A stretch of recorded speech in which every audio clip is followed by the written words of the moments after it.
En su libro Los arquetipos y el inconsciente colectivo, Carl Jung estudia a los egregores, les llama espíritus colectivos o espíritus del grupo,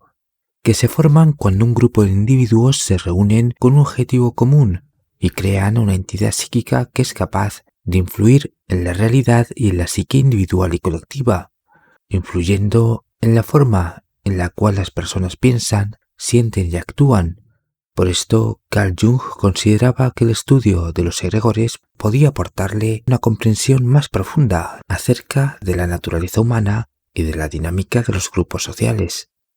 Por otro lado, en su libro Psicología y Religión, Carl Jung escribió que los egregores pueden influir en la psique colectiva a través de la religión. Por ejemplo, cuando un grupo de personas se reúne para practicar una religión, crean un egregor que representa a su deidad. Este egregor se alimenta de la energía y la devoción del grupo y se convierte en una entidad poderosa que puede influir en la psique colectiva. Otro ejemplo es el egregor que influye en la psique colectiva a través de la política. Cuando un grupo de personas se reúne en torno a una ideología, crear un egregor que representa esa ideología,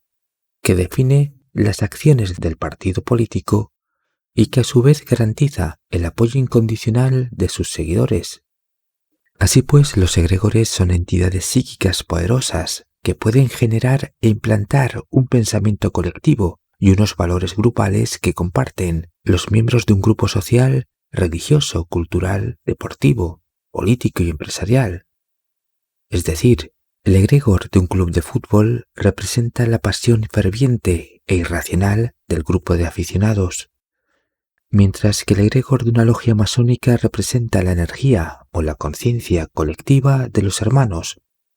de manera que los egregores pueden manifestarse en diferentes contextos dentro del mundo profano,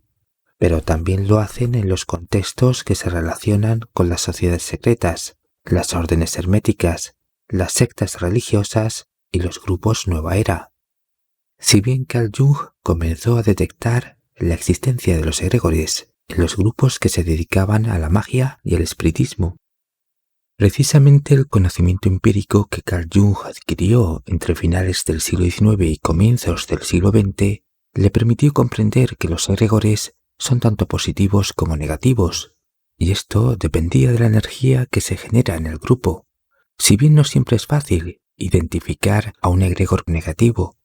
ya que a menudo se manifiesta de manera sutil y resulta muy difícil poder distinguirlo de las creencias, valores y actitudes individuales de los miembros. Aún así, hay algunas señales que pueden indicar la presencia de un egregor negativo,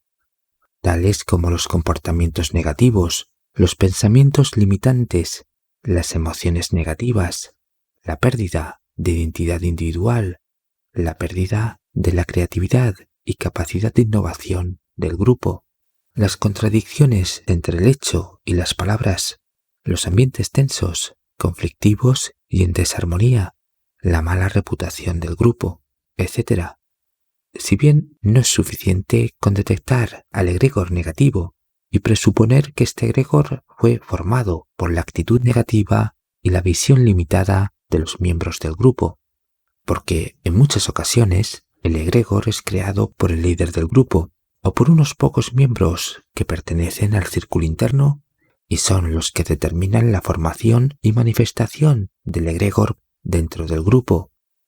En este caso, cabe explicar que los egregores negativos representan la energía colectiva de un grupo y no siempre están totalmente controlados, porque el egregor puede adquirir vida autónoma y dejar de responder a la voluntad consciente del líder del grupo, y así continuar generando energía negativa hasta el punto de destruir psicológicamente a los miembros del grupo. No obstante, en la mayoría de los casos, Carl Jung creía que el grupo podía revertir esta situación, convirtiendo al egregor negativo en un egregor positivo a través de la práctica de la meditación, la oración y la reflexión crítica. Con respecto a esto, Carl Jung profundizó en cómo evitar que los egregores negativos pudieran afectar a la psique colectiva. Lo primero que fue capaz de descubrir es que el conocimiento sobre los egregores y su funcionamiento hace a las personas más conscientes de la existencia y el poder de estas entidades psíquicas o energéticas, y esto permitía establecer medidas de protección frente a los egregores.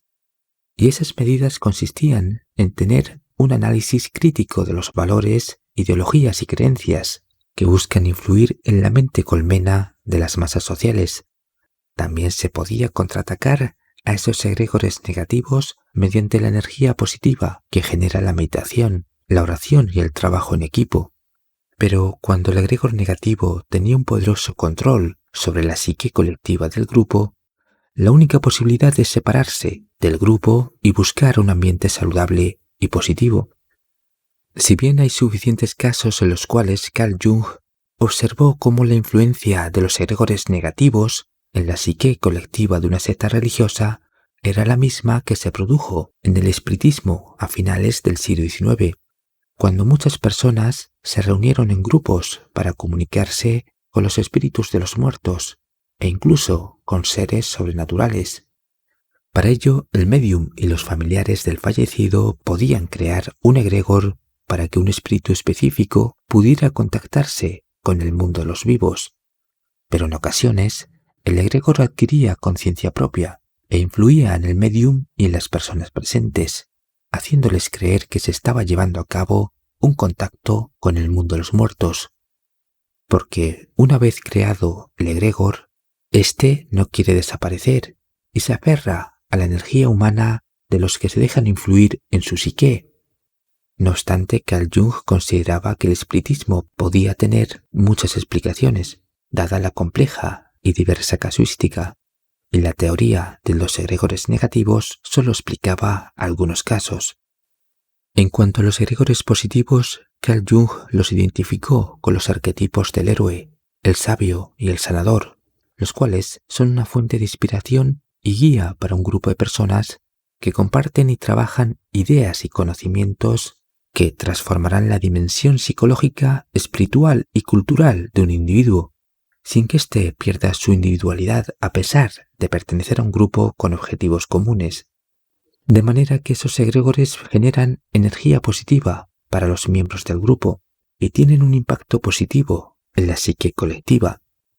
Sin embargo, la mayoría de las personas tienden a seguir a los egregores negativos que han surgido con la psicología de masas, esto es, el pensamiento único del sistema y las ideologías de la posmodernidad.